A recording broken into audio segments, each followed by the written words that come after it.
থেবঢোস যখন সভাকক্ষ থেকে বের হন তখন তার মনে বেজায় আনন্দ, যেন শত্রুপক্ষের কোনো দুর্ভেদ্য দুর্গ জয় করে ফেলেছেন। আনন্দে চেহারাটা তার জ্বলজ্বল করছে। আনন্দের সাগরে হাবুডুবু খেতে খেতে তিনি রাজকুমারী হেলেনের তাঁবুর দিকে রওনা দেন। সম্রাট জর্জিরকে বুঝিয়ে সুঝিয়ে যেভাবে তার প্রস্তাবে সম্মত করিয়েছেন, তেমনি স্বয়ং রাজকুমারী থেকেও সম্মতি আদায় করে তার দ্বারাও প্রচার করাতে চাচ্ছেন, যে ব্যক্তি মুসলমানদের সেনাপতির মাথা কেটে আনবে তাকে আমি স্বামী হিসাবে বরণ করে নেব। থেবঢোস রাজকুমারীর তাঁবুর সম্মুখে পৌঁছে যান। প্রহরীরা মাথা ঝুঁকিয়ে তাকে শ্রদ্ধা জানায়। এক প্রহরী দ্রুত ছুটে গিয়ে ভিতরে সংবাদ জানায় প্রধান পাদ্রী এসেছেন। সেবিকা রাজকুমারীকে সংবাদটা জানায়। রাজকুমারী থেবঢোসের অকৃত্রিম ভক্ত। সংবাদ পাওয়ামাত্র সে পাদ্রীকে স্বাগত জানানোর জন্য ছুটে আসে। থেবঢোস তাঁবুতে প্রবেশ করতে না করতে রাজকুমারী দরজায় এসে দাঁড়ায়। আদবের সাথে পাদ্রীর সম্মুখে দাঁড়িয়ে তার ঢোলা জুব্বার এক কোণ নিজের কোমল হাতে নিয়ে চুম্বন করতে শুরু করে। থেবঢোস মাথায় হাত বুলিয়ে তাকে আশীর্বাদ প্রদান করেন। রাজকুমারী উঠে দাঁড়ায়। পাদ্রী গলায় ঝুলন্ত জপমালাটি ধরে আর দানা নিয়ে খেলতে খেলতে বলল, আজ আপনি আমার উপর বিরাট অনুগ্রহ করলেন। আপনার আগমনে হৃদয়টা আমার গর্বে ভরে গেছে। আমি আপনাকে সশ্রদ্ধ স্বাগতম জানাচ্ছি। থেবঢোস রাজকুমারীর লাল সাদা কমল ও লাজুক গণ্ডদেশের উপর দৃষ্টি নিবদ্ধ করে বললেন, আমি তোমাকে বিশেষ একটি কথা বলার জন্য এসেছি হেলেন। হেলেন তার রাজকীয় তাঁবুর এক ধারে পাতানো মূল্যবান সোফাটার প্রতি অঙ্গুলি নির্দেশ করে বলল, চলুন ওখানে বসে কথা বলি। বলেই রাজকুমারী সোফাটার দিকে হাঁটতে শুরু করে। থেবঢোসও রাজকুমারীর সঙ্গে এগোতে শুরু করেন। রাজকুমারীর পরিধানে সাদা রেশমের ঢিলা পোশাক, যা অতিশয় চিত্তাকর্ষক। মুখমণ্ডলের বর্ণ আর পোশাকের রং এক অপূর্ব সৌন্দর্য বিকশিত হচ্ছে তার রূপময় দেহ থেকে। হেলেন ও থেবঢোস একই সোফায় গিয়ে উপবেশন করে। থেবঢোস বললেন, রাজকুমারী, তুমি এত রূপসী যে জীবনের এতগুলো বছর অতিক্রম করা সত্ত্বেও আমি তোমার ন্যায় হৃদয় কাড়া রূপসী নারী আর দেখিনি। হেলেন মিটিমিটি হাসতে শুরু করে। উদ্দীপ্ত নয়নে থেবঢোসের দিকে দৃষ্টিপাত করে বলল, মন্তব্যের জন্য আপনাকে অশেষ ধন্যবাদ। আমার একান্ত কামনা, তুমি যতটা রূপসী, পৃথিবী জুড়ে তোমার রূপের যতটা খ্যাতি, ধর্মপরায়ণতা ও দেশপ্রেমে তুমি তদপেক্ষা বেশি বিখ্যাত হয়ে যাও। এ বিষয়টি তো আপনার হাতে। আপনি আমার ধর্মের প্রধান গুরু। হ্যাঁ, আমার হাতেই। আমি তার আয়োজনও করে রেখেছি। কি আয়োজন করেছেন? আমি এমন একটি পরিকল্পনা প্রণয়ন করেছি যার আওতায় হতভাগ্য মুসলমানদের হত্যা করার জন্য প্রতিটি খ্রিস্টান মনে প্রাণে প্রস্তুত হয়ে যাবে এবং এক একটি মুসলমানকে খুঁজে খুঁজে হত্যা করে ফেলবে। তুমি কি এ কাজে আমাকে সাহায্য করতে প্রস্তুত আছো? হেলেন পরীর মতো হৃদয় কাড়া মুচকি হেসে বলল, অবশ্যই করব। আপনি বললে কেন করব না? ধর্মের জন্য তোমার আবেগ উদ্দীপনা কতখানি আমি জানতাম। এবার শোনো, মুসলমানদের হত্যা ও ধ্বংসে খ্রিস্টানদের মাঝে উত্তেজনা সৃষ্টির লক্ষ্যে তাদেরকে এমন একটি পুরস্কারের লোভ দেখাতে হবে যা অর্জনের জন্য তারা সর্বান্তকরণে মাঠে ঝাঁপিয়ে পড়বে। আপনার এই চিন্তার সঙ্গে আমি একমত। থেবঢোস রাজকুমারীর ঝলমলে মুখমণ্ডলের উপর চোখ রেখে বললেন, আমি ও সম্রাট জর্জির এমন একটি পুরস্কার ঠিক করেছি যার জন্য প্রতিজন খ্রিস্টান জীবন বাজি রেখে যুদ্ধ করবে। কি সেই পুরস্কার, পবিত্র পিতা? রাজকুমারী বিস্ময়মাখা চোখে থেবঢোসের মুখপানে তাকিয়ে থাকে। হ্যাঁ রাজকুমারী, সে হচ্ছ তুমি। আজ দেখে না দেখে প্রতিজন খ্রিস্টান তোমাকে ভালোবাসে। গোটা খ্রিস্ট জগৎ তোমাকে কামনা করে। কাজেই আমরা যখন ঘোষণা দেব। হেলেন কথা কেটে দিয়ে বলল, তার আগে একটা কথা বলুন। কি কথা? এই পুরস্কার কিভাবে এবং কাকে দেয়া হবে? ক্ষমা করো রাজকুমারী, আমার কথা শেষ হয়নি। মহান সম্রাট সিদ্ধান্ত গ্রহণ করেছেন, যে ব্যক্তি মুসলমানদের সেনাপতির মাথা কেটে আনবে তার সঙ্গে তোমাকে বিয়ে দেবেন। উত্তর শুনে হেলেন ভাবনার জগতে হারিয়ে যায়। মাথাটা অবনত করে কিছুক্ষণ চিন্তা করে। থেবঢোস আর পানে তাকিয়ে আছেন। তিনি রাজকুমারীর উত্তরের অপেক্ষা করছেন। কিন্তু অনেকক্ষণ পরও রাজকুমারের মুখ থেকে কোনো কথা বের না হয় থেবঢোস বললেন, এত কি চিন্তা করছো রাজকুমারী? এবার হেলেন মাথা তুলে থেবঢোসের মুখ পানে তাকিয়ে বলল, মহারাজ, এ সিদ্ধান্ত নিলেন গুরু। কেন, তোমার কি দ্বিমত আছে? দ্বিমত থাকারই তো কথা। কেন? কারণ রাজবংশের একটি মেয়ের বিয়ে যে কোনো সাধারণ খ্রিস্টানের সঙ্গে হতে পারে না। এ তো সকলেরই জানা কথা। তারপরও তিনি এমন অপমানজনক সিদ্ধান্ত কেন নিলেন? তার একমাত্র কারণ, এছাড়া দেশ ও জাতির অস্তিত্ব রক্ষা করার আর কোনো উপায় নেই। কিন্তু পবিত্র পিতা, এ যে বিরাট অপমান ও লজ্জার ব্যাপার। তোমার ধারণা ঠিক নয়, এতে বরং তোমার মর্যাদা বৃদ্ধিই পাবে। বিশ্বময় তোমার খ্যাতি ছড়িয়ে পড়বে, অন্য সকল রাজকুমারী তোমাকে ঈর্ষা করবে। তাহলে তো সম্রাট হেরাক্লিয়াস এমনটি করলেন না কেন? অবশ্যই করতেন, কিন্তু তার কোনো কন্যা ছিল না। ইরানের সম্রাটও তো এমন কোনো ঘোষণা দেননি। তার তো একাধিক রূপসী কন্যা ছিল। তিনি দম্ভ প্রদর্শন করেছেন, আর সে কারণেই তার পরাজয় ঘটেছে এবং তাকে নির্বাসিত জীবনে মৃত্যুবরণ করতে হয়েছে। কিন্তু আমার মন এই অপমান মেনে নিতে রাজি নয়। আমার প্রাণপ্রিয় কন্যা, এটা অপমান নয়, মর্যাদা। তুমি বুঝতে চেষ্টা করো। বোধহয় আপনি মহারাজকে পরামর্শটা দিয়েছিলেন। হ্যাঁ, তা সত্য। শোনো রাজকুমারী, এর দ্বারা আমার ও মহারাজের উদ্দেশ্য হচ্ছে, ঘোষণাটা দিলে খ্রিস্টানদের মাঝে জীবন দানের এমন স্পৃহা জাগ্রত হবে, যার বলে তারা মুসলমানের পায়ের তলার মাটি সরিয়ে দেবে এবং তাদের পরাজিত করে তাড়িয়ে দেবে। এটাই কি উদ্দেশ্য? হ্যাঁ, এটাই আমাদের লক্ষ্য। পুরস্কারটা লোভনীয় উপায়ে ঘোষণা দেওয়ার জন্য মুসলিম সেনাপতির মাথার শর্ত আরোপ করা হয়েছে মাত্র। হেলেনের ফ্যাকাশে চেহারায় ঔজ্জ্বল্য ফিরে আসে। আমি এবার বিষয়টি বুঝেছি। তাহলে তুমি রাজি? হ্যাঁ, মহারাজ যেখানে সিদ্ধান্ত নিয়ে ফেলেছেন সেখানে আমার সম্মতির কি প্রয়োজন? বিষয়টি সরাসরি তোমার সঙ্গে সম্পৃক্ত, সে কারণে তোমার সম্মতিরও প্রয়োজন আছে। এ কাজে আমি কি কিছু পুণ্যেরও আশা করতে পারি? পারো।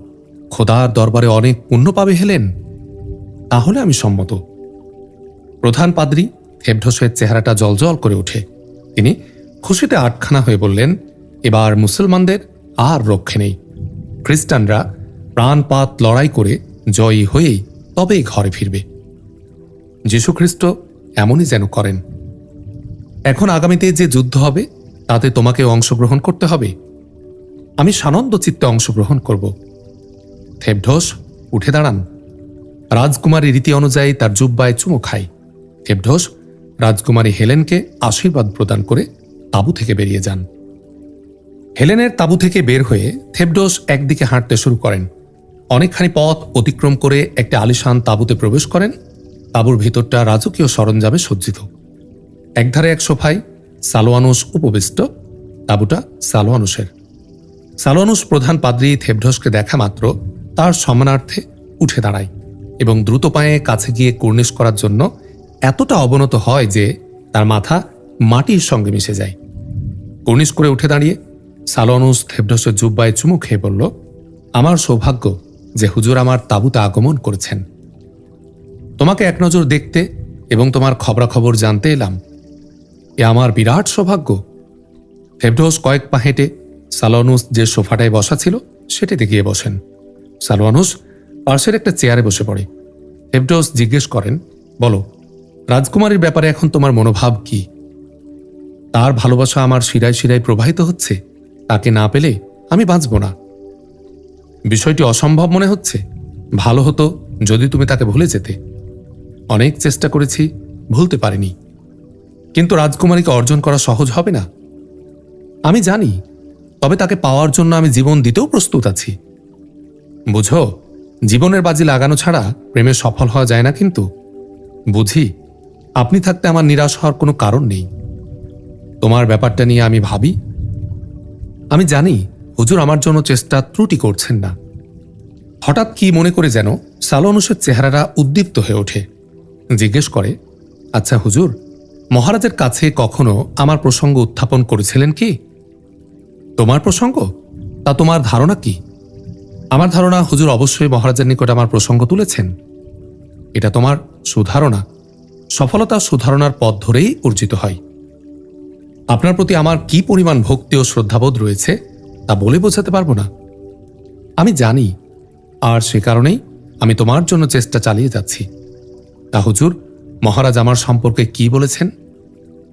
আমি মহারাজকে একান্তে স্পষ্ট জানিয়ে দিয়েছি সেনাপতির পুত্র সালোয়ানুস আসক্ত। একথা শুনে তিনি বোধহয় নাখোশ হয়ে থাকবেন। তোমার ধারণা সঠিক, তিনি বিষয়টাকে ভালো চোখে দেখেননি। আমি কথাটা বলার সঙ্গে সঙ্গে তার চোখ দুটো লাল হয়ে উঠেছিল, কিন্তু আমি বললাম, এতে সালোয়ানুসের কোনো দোষ নেই। দোষটা রাজকুমারের অতিরিক্ত রূপের। মেয়েটি এতই রূপসী যে যে দেখে সেই আসক্ত হয়ে পড়ে। তখন ধীরে ধীরে সম্রাটের রাগ দূর হয়ে যায়। সালোয়ানুস অত্যন্ত মনোযোগ সহকারে থেবঢোসের কথাগুলো শুনছিল। থেবঢোস যখন বললেন সম্রাটের খুব রাগ চড়ে গিয়েছিল, তখন ভয়ে তার হৃদকম্পন শুরু হয়েছিল। কিন্তু যখন জানল থেবঢোস সম্রাটের রাগ পানি করে দিয়েছেন, তখন তার চেহারায় সজীবতা ফিরে আসে। সালোয়ানুস জিজ্ঞেস করে, আর কি কথা হয়েছে? তোমার প্রশংসা করে আমি তোমাকে রাজকুমারদেরও উপরে তুলে দিয়েছি। তোমার বীরত্বের বর্ণনায় আসমান জমিন এক করে ফেলেছি। সম্রাট অতিশয় মনোযোগ সহকারে আমার বক্তব্য শুনেছেন। আপনি আমার বড় উপকার করেছেন। কিন্তু ইনিয়ে বিনিয়ে নানা কথা বলে শেষে যখন আসল কথাটা ব্যক্ত করলাম, তখন মহারাজ আবারও ক্ষেপে উঠলেন। আমি আবারও দ্রুত ঠান্ডা করে দিলাম, ভদ্রতা, বীরত্ব, মর্যাদায় কোনো রাজকুমারও সালোয়ানুসের পাশে দাঁড়াতে পারবে না। ছেলেটা সব দিক থেকে রাজকুমারের উপযুক্ত। সালোয়ানুস তন্ময় হয়ে থেবঢোসের বক্তব্য শুনছে। তার চেহারাটা এখন জ্বলজ্বল করছে। হাসিমাখা উদ্দীপ্ত মুখে জিজ্ঞেস করে, তা মহারাজ কি উত্তর দিলেন? তিনি জিজ্ঞেস করেন, সালোয়ানুস কি সত্যিই বীর? আমি বললাম, তাতে কোনো সন্দেহ নেই।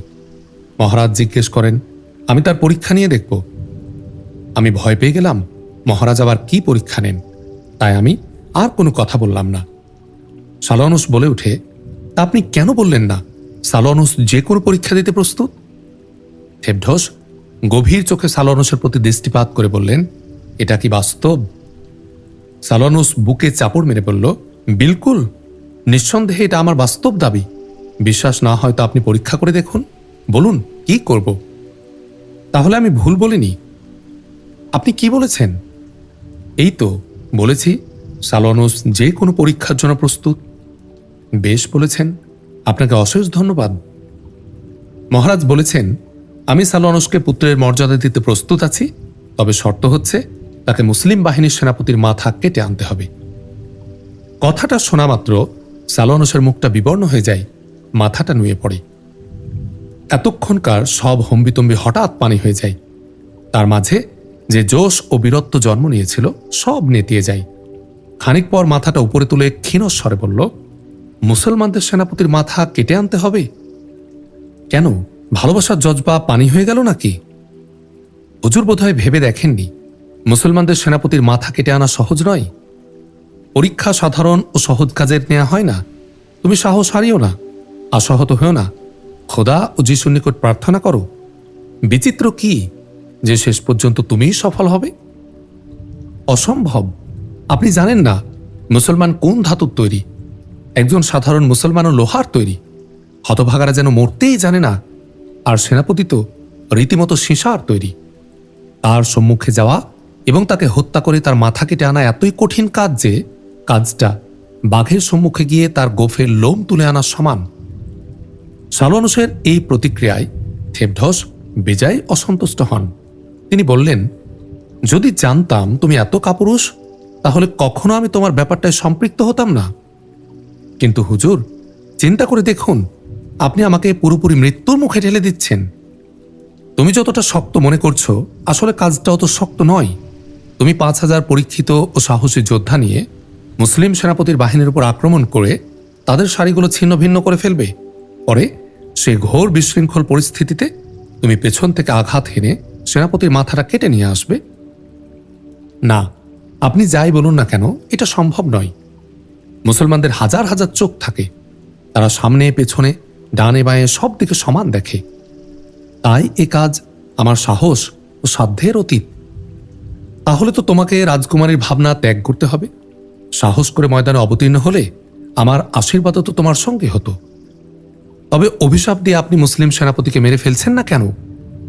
তাই হবে, আমি অভিশাপ দেব, আর যাকে আশীর্বাদ করব সেই তার মাথা কেটে আনবে। শোনো সালওয়ানুস, তুমি হেলায় সুযোগ হাতছাড়া করছো। আমি নানা কৌশলে অনেক যুক্তিতর্কের মাধ্যমে মহারাজকে এই মর্মে সম্মত করেছি, যে ব্যক্তি মুসলিম সেনাপতির মাথা কেটে আনবে তার সঙ্গে রাজকুমারী হেলেনকে বিয়ে দেয়া হবে। কাজটা আমি তোমার জন্যই করেছিলাম। আমার পরিকল্পনা ছিল, তুমি যখন মুসলিম সেনাপতির নিকট পৌঁছবে তখন আমি তোমাকে আশীর্বাদ দেব, ফলে তুমি তাকে হত্যা করতে সক্ষম হবে। কিন্তু তুমি সম্মত হচ্ছ না, এটা তোমার দুর্ভাগ্য। এখন আমি তোমার স্থলে অন্য কাউকে প্রস্তুত করব। কথাগুলো বলেই থেবঢস উঠে দাঁড়ান। সালোনুস তড়িঘড়ি করে বলে ওঠে, হুজুর, আমি সম্মত আছি। হুজুর যখন আশীর্বাদ করবেন তখন আমি অবশ্যই সফলকাম হব। থেবঢস খুশি হয়ে যান। যাক, শেষ পর্যন্ত তুমি ব্যাপারটা বুঝতে সক্ষম হয়েছ। যাও, প্রস্তুতি গ্রহণ করো, আগামীকাল আবার যুদ্ধ হবে। ঠিক আছে। থেবঢস চলে যান।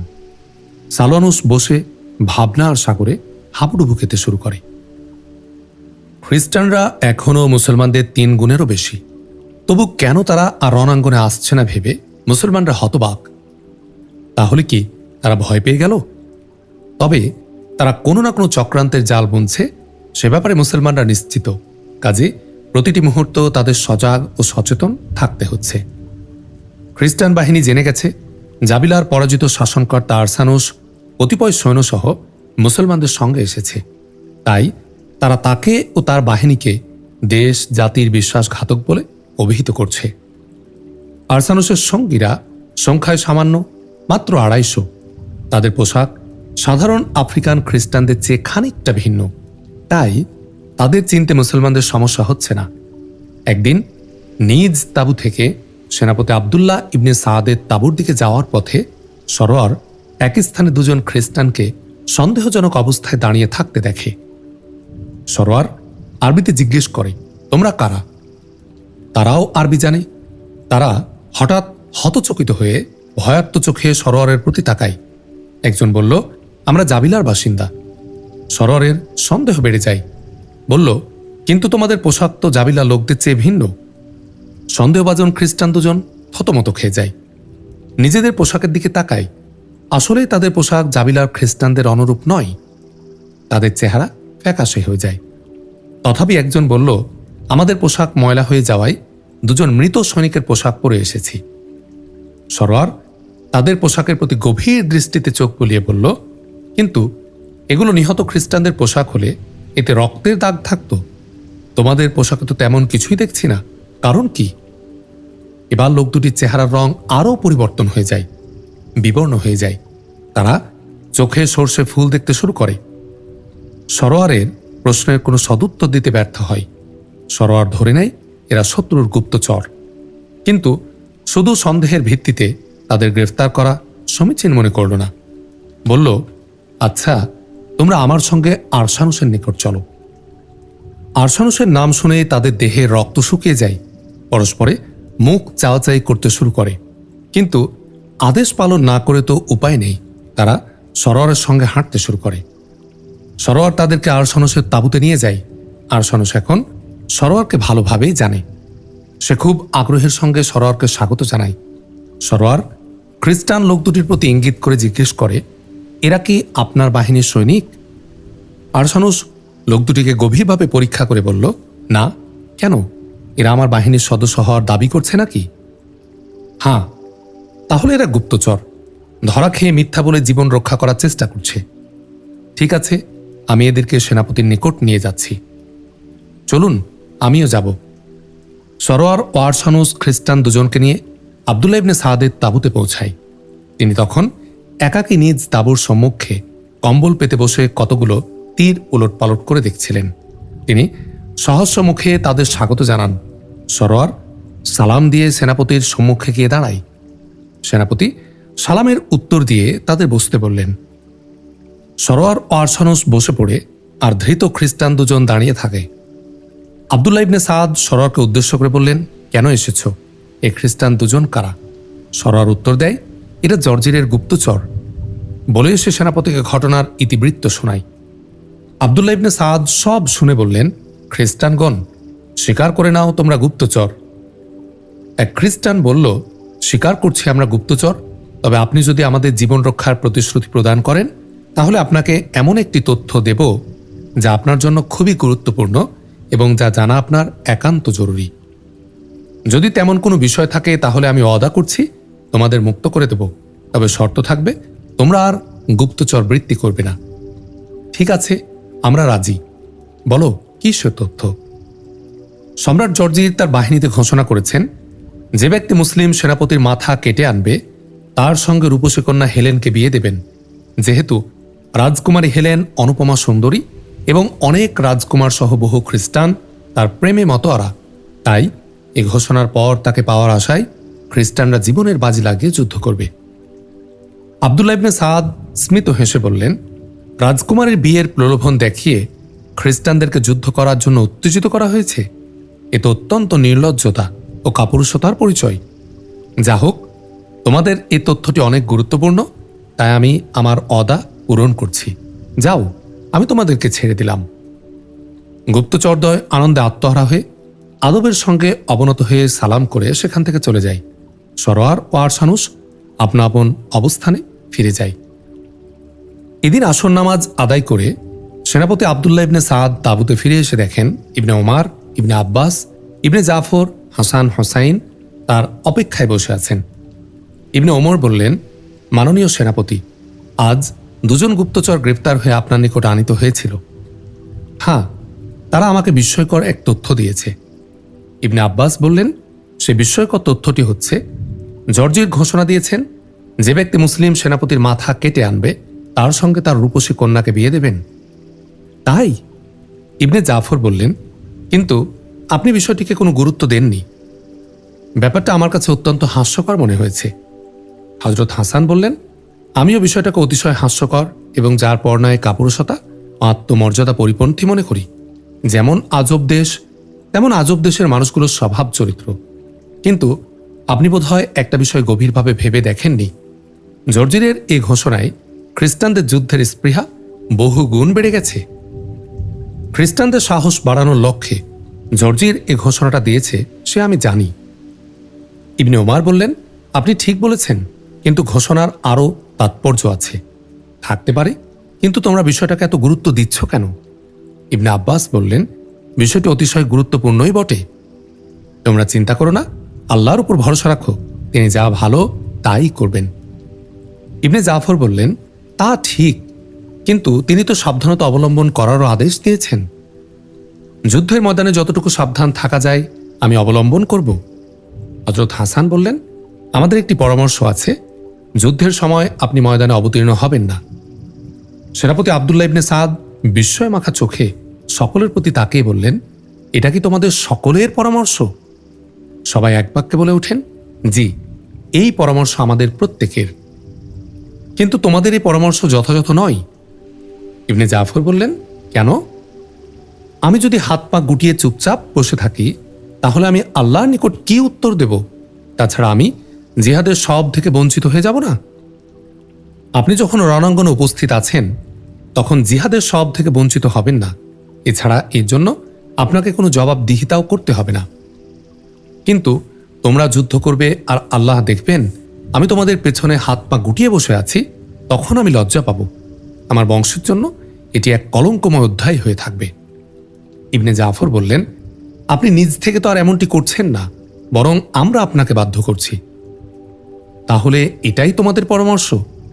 ইবনে ওমর বললেন, হ্যাঁ, খ্রিস্টানরা যখন জানবে আপনি রণাঙ্গনে অবতরণ করেননি তখন খ্রিস্টানদের জোশ ঠান্ডা হয়ে যাবে। তখন আর তারা মুসলমানদের বেশি ক্ষতি করতে পারবে না। কিন্তু আমিরুল মুমিনিন যখন বিষয়টি শুনবেন তিনি কি বলবেন?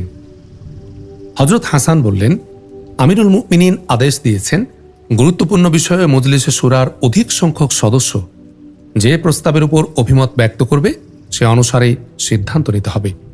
আমাদের সর্বসম্মত অভিমত হচ্ছে আপনি আগামী যুদ্ধে ময়দানে অবতীর্ণ হবেন না।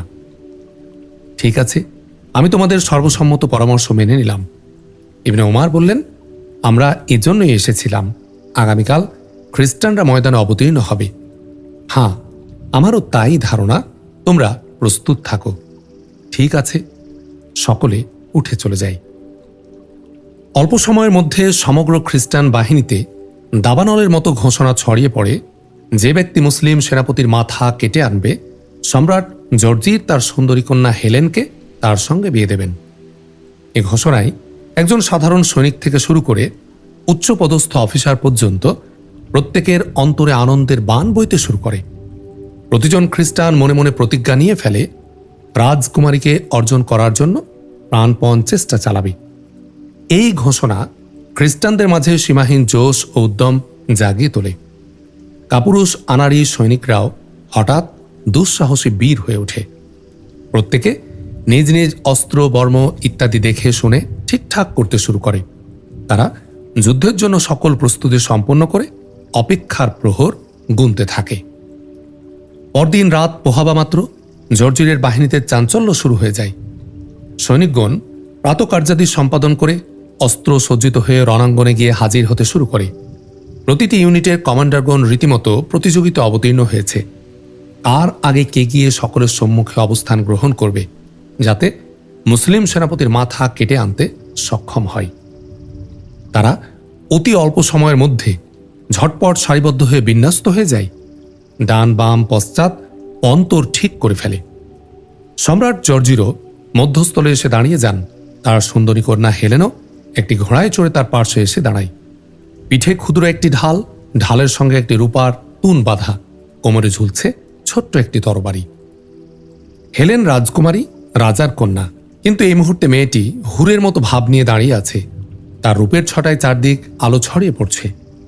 রাজা জর্জির ও রাজকুমারী হেলেনের চারদিকে রাজবাহিনী বর্মের উপর রেশমি পোশাক পরিধান করে রাজকীয় ভঙ্গিতে দাঁড়িয়ে আছে। মুসলিম বাহিনী ফজর নামাজ আদায় করে রণাঙ্গনে এসে সমবেত হতে শুরু করেছে। বিগত দিনের মতো আজও তারা সারিবদ্ধভাবে দাঁড়িয়ে যায়। সেনাপতি আবদুল্লাহ ইবনে সাদ সিদ্ধান্ত মোতাবেক তাঁবুতে অবস্থান করেন। তিনি হাবিবকে ইসলামী পতাকা দিয়ে তার স্থলাভিষিক্ত হিসেবে বাহিনীর মধ্যস্থানে অবস্থান গ্রহণের জন্য প্রেরণ করেন। ইনি ভারপ্রাপ্ত সেনাপতির দায়িত্ব পালন করবেন।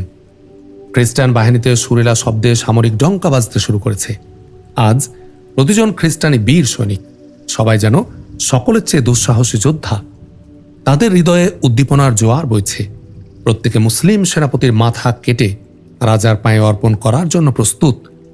এই মুহূর্তে কল্পনার জগতে তারা সবাই রাজকুমারী হেলেনের ভাগ্যবান স্বামী। প্রথম দিনকার যুদ্ধে জর্জির দেখেছেন মাত্র 30,000 মুসলমান অত্যন্ত বীরত্ব ও সাহসিকতার সঙ্গে তার 60,000 সৈন্যের মোকাবেলা করেছিল, আর সেজন্য আজ তিনি তার সমুদয় সৈন্য নিয়ে রণাঙ্গনে অবতরণ করেছেন। শিবির প্রহারায় রেখে এসেছেন মাত্র 5,000 সৈন্য। সম্রাট জর্জি তার সাধারণ সৈন্য ও অফিসারদের উদ্দীপনা দেখে যার পর ন্যায় আনন্দিত হন। আজ তিনি নিশ্চিত যে তার উজ্জীবিত বাহিনী আজ আক্রমণ করা মাত্র মুসলমানরা নিঃশেষ হয়ে যাবে। তবে তিনি জানেন তার বাহিনীর এ উৎসাহ উদ্দীপনার মূলে তার পুরস্কারের ঘোষণা। রাজকুমারী হেলেনকে পাওয়ার জন্যই আজ বাহিনীতে এত সাজ রব। খ্রিস্টান বাহিনী আক্রমণের জন্য পূর্ণ প্রস্তুত। এমন সময় প্রধান পাদ্রী থেবঢস অন্যান্য পাদ্রীদের নিয়ে বাহিনীর সম্মুখে দাঁড়ান। বহু সংখ্যক সেবক ধর্মনেতারা সঙ্গে এসেছে। তাদের প্রত্যেকের হাতে রূপার তৈরি ক্ষুদ্র ক্ষুদ্র ধ্বনিদান, যেগুলো থেকে সুগন্ধময় ধোঁয়া উঠছে, যার সৌরভে সুরভিত হয়ে উঠছে গোটা পরিবেশ। ধর্মনেতাদের এই দলটি বাহিনীর সম্মুখে এসে দাঁড়িয়ে যায়। থেবঢস তার হাত উচ্চে তুলে ধরেন। অন্য সকল পাদ্রী তাকে অনুসরণ করেন। তারপর সকলে অনুচ্চ স্বরে কি যেন আওড়াতে শুরু করেন। কিছুক্ষণ পাঠ করে তারা রুকুর মতো মাথা নত করে বাহিনীর দিকে মুখ করে ডান হাত ঊর্ধ্বে তুলে সৈনিকদের আশীর্বাদ দান করেন এবং ওভাবে ডান দিকে মোড় ঘুরিয়ে সোজা দাঁড়িয়ে ক্যাম্পের দিকে চলে যান। পাদ্রীদের চলে যাওয়া মাত্র সম্রাট জর্জির সেনাপতি মার্কুসকে ডেকে আদেশ করেন, বাহিনীকে আক্রমণের সংকেত দাও। সেনাপতি রাজাদেশ তামিল করেন। তিনি বাহিনীকে সম্মুখে অগ্রসর হওয়ার ইঙ্গিত প্রদান করেন। আদেশ পাওয়া মাত্র খ্রিস্টান সৈন্যদের সারিগুলো বিক্ষুব্ধ সাগরের তরঙ্গমালার মতো অগ্রসর হতে শুরু করে। তাদের অগ্রযাত্রা দেখে মুসলমানরা অগ্রসর হতে শুরু করে। উভয় বাহিনী অত্যন্ত সুশৃঙ্খলভাবে অথচ দ্রুত এবং হৃদয়ে জোশ ও ক্রোধের ঝড় নিয়ে অগ্রসর হতে থাকে। উভয় পক্ষের সম্মুখভাগের সারিগুলোর সৈন্যরা তরবারি উঁচিয়ে রেখেছে। চকচকে সাদা ধারালো তরবারিগুলো সূর্যের কিরণে চকমক করছে।